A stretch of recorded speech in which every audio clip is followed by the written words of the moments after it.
Welcome back friends, welcome back again to my channel The Polario, and today we have discussed about of the heat stress in stress physiology. Plant में हम heat stress protein के बारे में पढ़ेंगे, ठीक है। तो this is my second lecture of stress biology. Delhi में मानसून आ चुका है, आप भी अपने मन में मानसून लाइए और एजुकेशन की तरफ बढ़िए।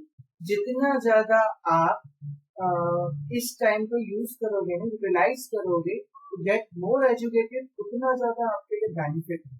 लॉकडाउन का फायदा उठाओ, कोरोना पैंडेमिक को हावी मत होने दो आपके ऊपर, ठीक है। Just do what ever you want, but education is necessary for that, ठीक है। मैं ये नहीं कह रहा कि आप वो मत कीजिए जो नहीं आपको नहीं करना है, ठीक है। आप वो कीजिए बेशक, लेकिन एजुकेशन की तरफ थोड़ा सा ध्यान दे दीजिए। सिर्फ 20 मिनट्स आप मैक्सिमम अगर पूरे डे में 1 आवर भी देते हो अपने एजुकेशन को, तो इट्स वेरी गुड। अगर आप डेली 1 आवर दे रहे हो तो धीरे धीरे आपका स्टेमिना इंक्रीज होता जाए। तो नहीं होगा, जस्ट स्टार्ट 1 आवर से करो, स्टार्ट 20 मिनट से करो, फिर धीरे धीरे धीरे धीरे करके आपका स्टेमिना इंक्रीज होता जाए। और एक ऐसा टाइम आएगा आप हट ही नहीं रहे हो, आप और चाहते हो कि मुझे और पढ़ना। तो please be focus on education and utilize this time. तो मैं चलता हूँ अपने लेक्चर की ओर। मौसम भी बहुत अच्छा हो रहा है, तो आज हम लेक्चर और अच्छे से कर पाएंगे। तो हमने इतना सब कुछ पढ़ लिया था कि प्लांट्स अडेप्टेशंस करता है हीटिंग से बचने के लिए, यानी हीट स्ट्रेस से बचने के लिए। आज हम पढ़ने जा रहे हैं tolerance to high temperature. Plant में हाई टेम्परेचर होने की वजह से क्या क्या चीजें एक्टिवेट होती हैं, क्या टॉलरेंस की टेक्निक वो अपनाता है। बेसिकली हमने देख लिया था कि वो अपनी लीव्स में मॉडिफिकेशन करता है, कुछ अडेप्टेशंस भी करता है। तो प्लांट्स में क्या होता है, एंटीऑक्सीडेंट एंजाइम इनका एक्सप्रेशन होगा, जैसे कि कैटालेज हो गया, और ऑक्सीडेज हो गया, सोडी हो गया, ग्लूटाथियोन होगा, रिडक्टेज, ठीक है। ये सब एक्टिवेट होते हैं प्लांट्स में ड्यू टू हाई टेम्परेचर। कुछ प्लांट आपकी एंटीऑक्सीडेंट मेटाबोलाइट्स भी प्रोड्यूस करते हैं, like an ascorbate, carotene etcetera. Carotene is in a protein but it is present due to tolerance of high temperature. High temperature से बचने के लिए ये प्रोड्यूस होता है। तो आज का हमारा जो टॉपिक है that is expression of heat shock protein. कैसे हीट शॉक प्रोटीन एक्टिवेट होते हैं प्लांट्स में, क्या सिग्नलिंग है, ट्रांसक्रिप्शन सिग्नलिंग जो है मैं वो भी आपको बताऊंगा। तो चलते हैं हमारी नेक्स्ट स्लाइड पे। जैसे कि मैंने यह स्लाइड में ऑलरेडी लिखा हुआ है, बट फिर भी मैं आपके लिए एक बार एक स्लाइड पढ़ देता हूँ। क्या होता है, जैसे ही प्लांट सडन एक्सपोजर होता है 5 to 10 डिग्री सेल्सियस, जैसे ही किसी प्लांट में टेम्परेचर राइज अप हुआ, तो वो एक यूनिक सेट ऑफ प्रोटीन को प्रोड्यूस करता है, that is called as HSP, heat shock protein. अब ये HSP क्या है, ये प्लांट को उस स्ट्रेस से बचाते हैं। एक्चुअली कैसे बचाएंगे, by acting as an molecular chaperone. HSP actually acting as a molecular chaperone to help plant for so that plant can withstand in a heat stress. तो जैसे कि काफी सेल प्रोटीन्स हैं जो एंजाइम की तरह वर्क कर रहे हैं, स्ट्रक्चरल कंपोनेंट की तरह वर्क कर रहे हैं। हीट स्ट्रेस के कारण उनकी फोल्डिंग मिसफोल्डेड हो जाती है, या वो फोल्ड ही नहीं हुए हैं प्रॉपरली, जिसकी वजह से उन प्रॉपर एंजाइम का स्ट्रक्चरल एक्टिविटी या जो भी उनकी फंक्शनल एक्टिविटी है वो लॉस होती जाती है। तो जो ये मिसफोल्डेड प्रोटीन है ये एक्चुअली एग्रीगेट हो जाएंगे, काफी सारे मिसफोल्डेड प्रोटीन आए और एग्रीगेट बना दिया और प्रेसिपिटेट हो जाएंगे, जिसकी वजह से सेल के अंदर बहुत ही सीरियस प्रॉब्लम होगी, ठीक है। तो HSP क्या करेगा, एक मॉलिक्यूलर चेपरोन की तरह एक्ट करके ये उन प्रोटीन्स की प्रॉपर फोल्डिंग कराएगा, ताकि एग्रीगेटेड जो प्रोटीन है वो अपनी मिसफोल्डिंग से बचे या वो अनफोल्डेड ना रहे, ठीक है। उनकी प्रॉपर फोल्डिंग कराए, और प्रॉपर फोल्डिंग कैसे कराएगा वो हम देखेंगे। तो HSP एक्चुअली फैसिलिटेटिंग है ना प्रॉपर्टी, ये एक ऐसी प्रॉपर्टी फैसिलिटेट करता है प्लांट को, so that plant's protein can do their function properly at an elevated temperature. जब आपका टेम्परेचर एलिवेट हो रहा है, स्ट्रेसफुल कंडीशन में पहुंच रहा है, तो उसमें भी ये प्रोटीन अच्छे से वर्क कर सके। तो मॉलिक्यूलर मास अगर मैं HSP की बात करूं तो it is ranges from 15 to 104 kilodalton and on the basis of it they are arranged into 5 classes। ठीक है, साइज के बेसिस पे ये अरेंज है। डिफरेंट HSP लोकलाइज है न्यूक्लियस में, माइटोकॉन्ड्रिया में, क्लोरोप्लास्ट में, ER में और साइटोसोल में। तो जो हम molecular chapter not molecular chapter जो हम HSPs के बारे में पढ़ते हैं दैट इज HSP 60 हो गया, HSP 70 हो गया, ठीक है, HSP 100 हो गया, ये सारे के सारे आपके ग्रुप होते हैं मॉलिक्यूलर चैप्टरों में जो इन्वॉल्व है ATP डिपेंडेंट स्टेबलाइजेशन में। ठीक है, जो प्रोटीन की फोल्डिंग करेंगे और ओलिगोमेरिक प्रोटीन की असेंबली कराने में हेल्प करेंगे। अब क्या है, मैं एक छोटा सा एग्जांपल आपको देता हूँ सोयाबीन का, जिसमें क्या होता है कि जैसे ही आप सोयाबीन के सीडलिंग को 25 डिग्री सेल्सियस से 40 degree Celsius just below the lethal temperature, ये ध्यान रखिए लीथल टेम्परेचर से कम रखो। तो अगर सोयाबीन की सीडलिंग को हम इस टेम्परेचर से इस टेम्परेचर पे एलिवेट कराएंगे तो क्या होगा, तो जो नॉर्मली उसमें मैसेंजर RNA बन रहे हैं या जो नॉर्मली प्रोटीन फाउंड होते हैं वो सप्रेस हो जाएंगे। तो एक बार मैं यहाँ स्लाइड ले लेती हूँ, इस पर आपको अच्छे से तो क्या है, सोयाबीन सीडलिंग को एलिवेट कराया 25 डिग्री सेल्सियस से 40 degree Celsius below lethal temperature. Lethal temperature पे क्या होगा, ये डाई कर जाएगा एक्चुअली। ठीक है, तो क्या हुआ, जो प्रोटीन इसमें नॉर्मली 25 डिग्री सेल्सियस में बनते हैं, mRNA प्रोटीन जो बनता है, इनका एक्सप्रेशन या इनका फॉर्मेशन सप्रेस्ड हो जाएगा। ठीक है, और इनकी जगह उन प्रोटीन्स का ट्रांसक्रिप्शन एंड ट्रांसलेशन एक्टिवेट हो जाएगा, जो प्रोटीन नॉर्मली फाउंड नहीं होते सोयाबीन, जैसे कि 30 to 50 प्रोटीन्स प्रोड्यूस होंगे। एक्चुअली 30 to 50 से ज्यादा भी हो सकते हैं। नॉर्मली ये प्रोटीन सोयाबीन में नहीं मिलेंगे, लेकिन जैसे ही टेम्परेचर एलिवेट हुआ इनकी प्रोडक्शन एनहेंस्ड हो जाएगी। इतना एनहेंस हो जाएगी क्योंकि क्या है ना, सोयाबीन को उस टाइम पे सिर्फ ये दिख रहा है I have to protect my self, मुझे अपने आप को प्रोटेक्ट करना है, and for protection they can produce they can do an start synthesising over a protein, और प्रोटीन के सिंथेसाइजिंग के लिए ट्रांसक्रिप्शन और ट्रांसलेशन प्रोसेस शुरू हो जाते हैं, और ऐसे 30 से लेकर 50 तक प्रोटीन प्रोड्यूस होना शुरू हो जाएगा। ठीक है, तो वो प्रोटीन जो नॉर्मली फाउंड होंगे सोयाबीन सीडलिंग में उनका सप्रेशन हो जाएगा और दूसरे प्रोटीन्स का ट्रांसक्रिप्शन और ट्रांसलेशन इंक्रीज हो जाएगा, और इन्हीं प्रोटीन्स को हम बोलते हैं HSPs।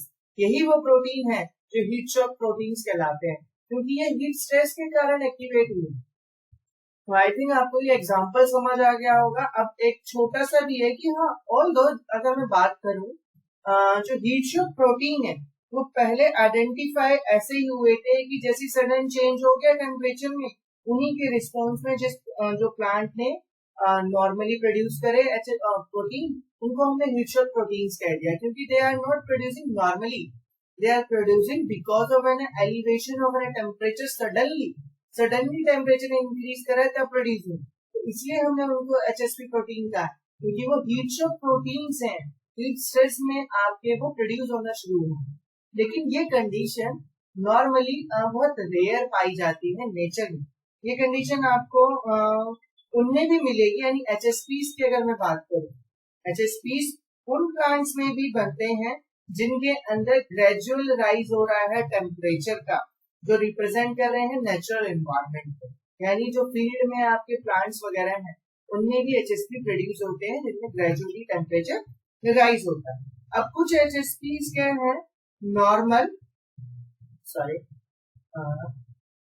सम HSPs, ये मैंने लिखा नहीं है, ये जस्ट मुझे अभी याद आया, तो you guys have to note it down. ठीक है ना, some HSPs are found, yes, okay, are found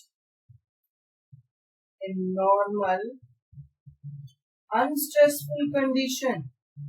ठीक है, अनस्ट्रेसफुल कंडीशंस में भी मिलते हैं कुछ एसएसपीज आपके, और आपके कुछ एसेंशियल प्रोटीन्स हैं, and some essential proteins are homologous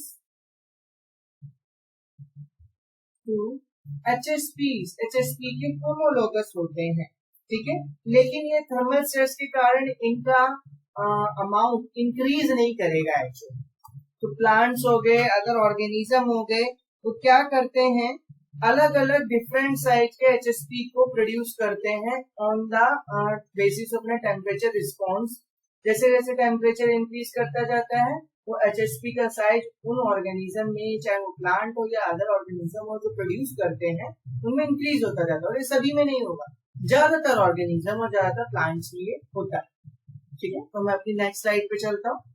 जैसे कि यहाँ पे भी लिखा है, some of the HSP are not unique to high temperature stress, they are induced by widely different environmental stress और कंडीशन। अब कुछ ऐसा है कि मैंने आपको हीट शॉक प्रोटीन्स के बारे में बताया, जो हीट स्ट्रेस के कारण एलिवेट हुआ है या हीट स्ट्रेस के कारण प्रोड्यूस होना शुरू हुआ, लेकिन हमेशा ऐसा नहीं होता। कुछ आपके एनवायरमेंटल स्ट्रेस और कंडीशन के कारण भी होते हैं, जैसे वाटर की डिफ्लेक्टिंग हो जाना, ठीक है, एब्सिसिक एसिड का ट्रीटमेंट ज्यादा हो गया, वुंडिंग हो गई यानी उसमें घाव होते जा रहे, टेम्परेचर लो हो गया, सैलिनिटी स्ट्रेस, इनमें भी हीट शॉक प्रोटीन्स एक्टिवेट होते, ठीक है। तो ऐसा नहीं है कि स्ट्रेसफुल कंडीशन में ही प्रोड्यूस होंगे, दूसरे एनवायरमेंटल कंडीशन में भी प्रोड्यूस होंगे। तो इसी बात पे मुझे एक पॉइंट याद आया है कि कुछ एचएसपीज क्या है, मुझे यहाँ पे ब्लैंक स्लाइड्स रखनी चाहिए ताकि जो भी मुझे टाइम याद आता रहे आपको बता।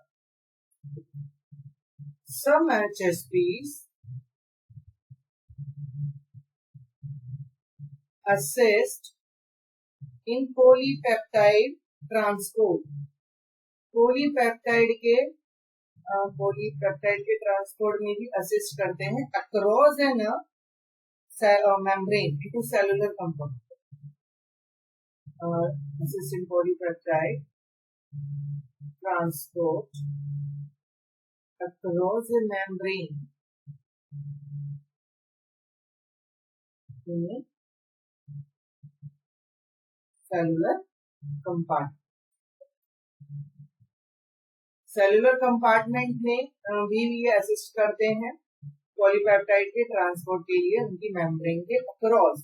और अगर मैं बात करूं इसी में, तो HSP90 जो है, जो क्या करता है, एसोसिएटेड रहेगा, ये एसोसिएट रह रहा है, किसके साथ एसोसिएट रह रहा है, ये एसोसिएटेड विद हार्मोन रिसेप्टर। जो हार्मोन रिसेप्टर होते हैं ह्यूमन बॉडी में, एनिमल सेल्स में हार्मोन रिसेप्टर, स्पेलिंग पे मत जाइएगा, आपको स्पेलिंग गलत हो सकती है। देन एनिमल सेल्स, ठीक है, तो क्या होते हैं, ये एसोसिएट रहते हैं हार्मोन रिसेप्टर में, और ये जरूरी भी है क्योंकि ये उनकी एक्टिवेशन के लिए रिक्वायर्ड होते हैं and are required for activation,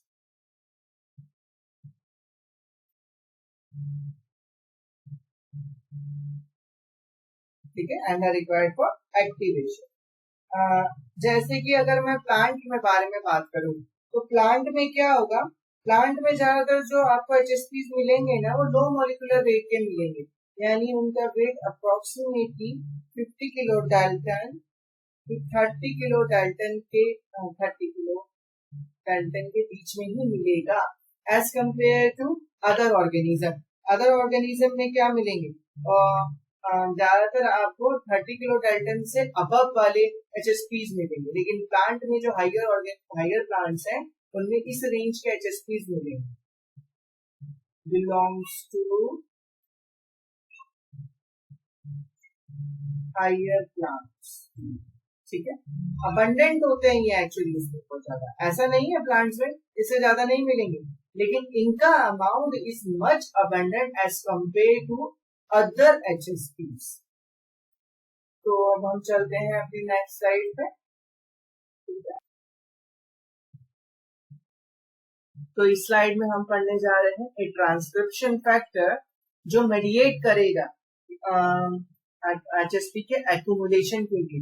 यानी अगर मैं बात करूं, मैं नहीं मतलब यानी अगर हम पढ़ने जाएंगे तो हीट शॉक फैक्टर जो है वो एक्चुअली उस साइकिल को एक्टिवेट करते हैं जो हीट शॉक प्रोटीन mRNA को सिंथेसाइज करे। तो ये कैसे होता है, चलिए हम देखते हैं।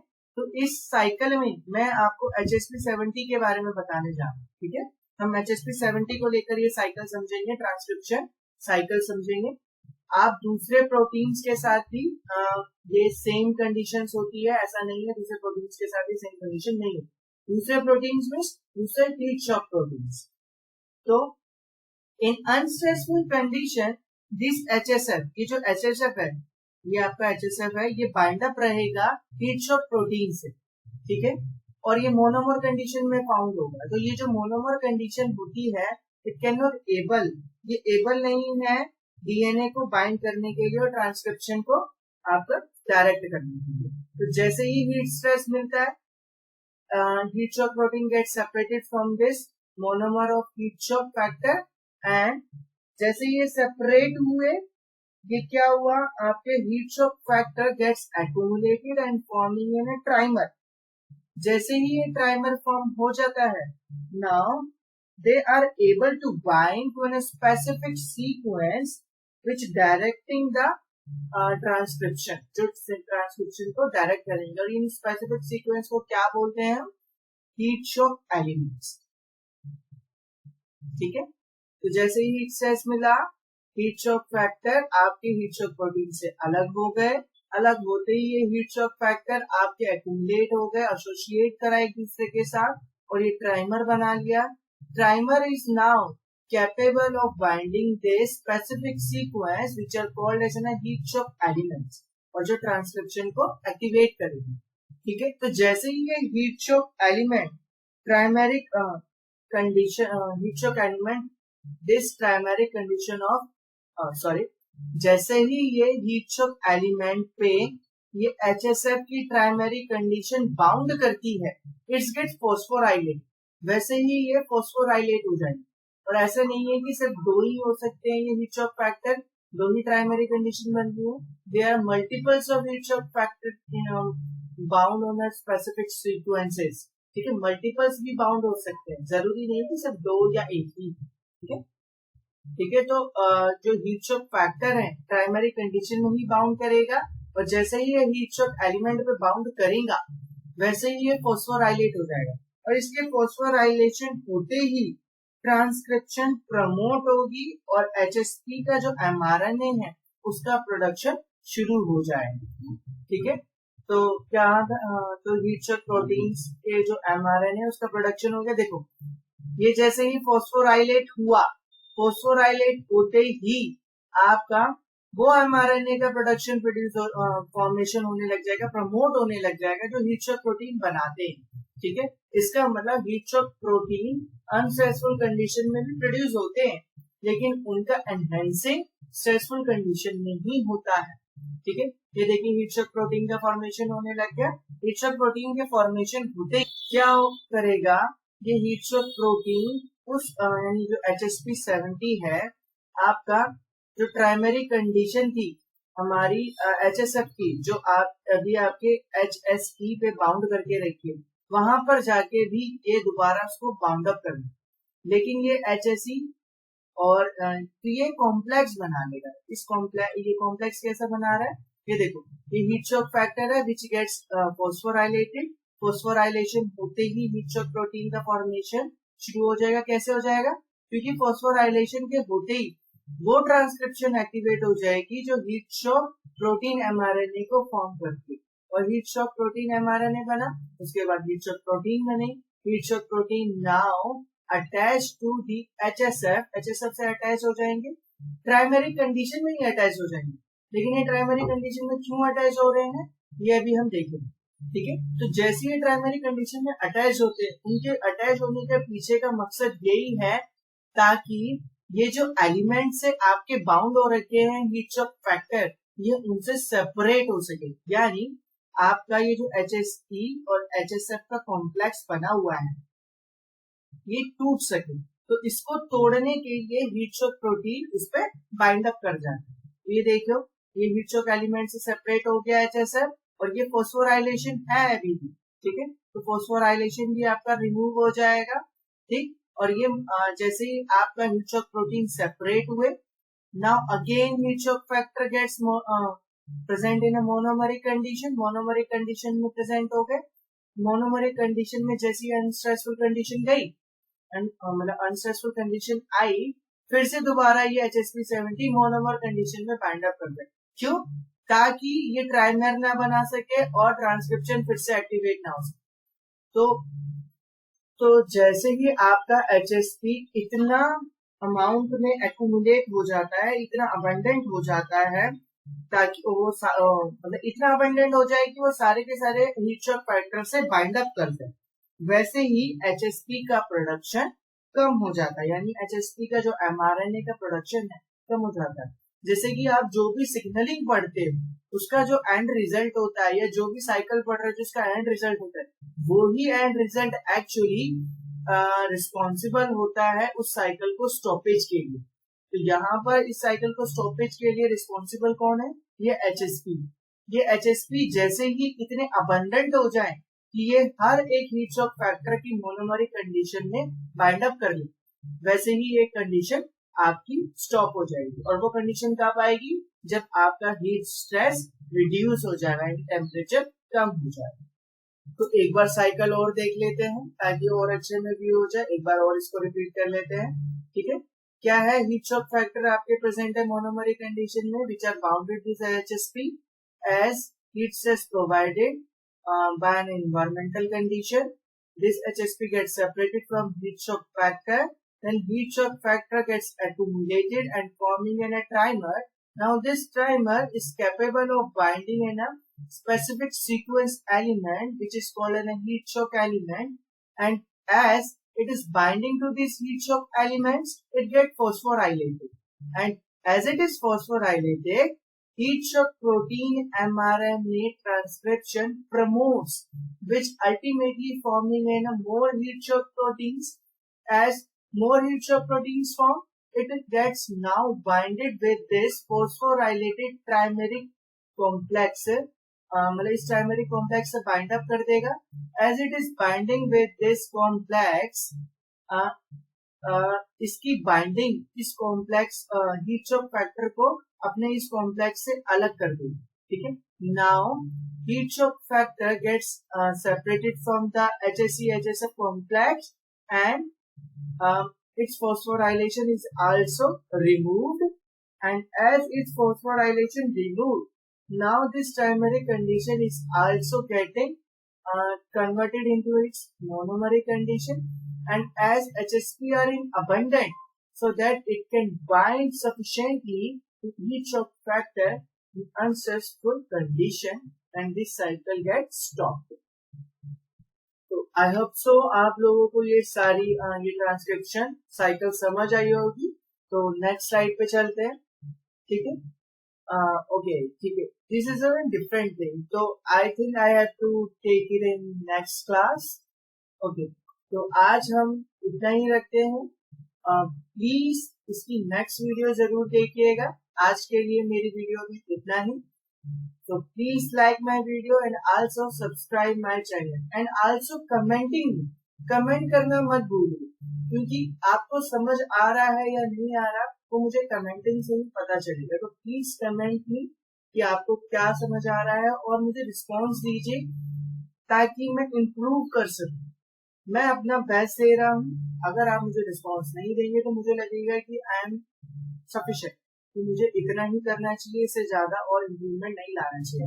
तो please like and share my video with your colleagues so that your student gets also not student, your friends get also taken a chance of this video, and please subscribe my channel to get more video like this.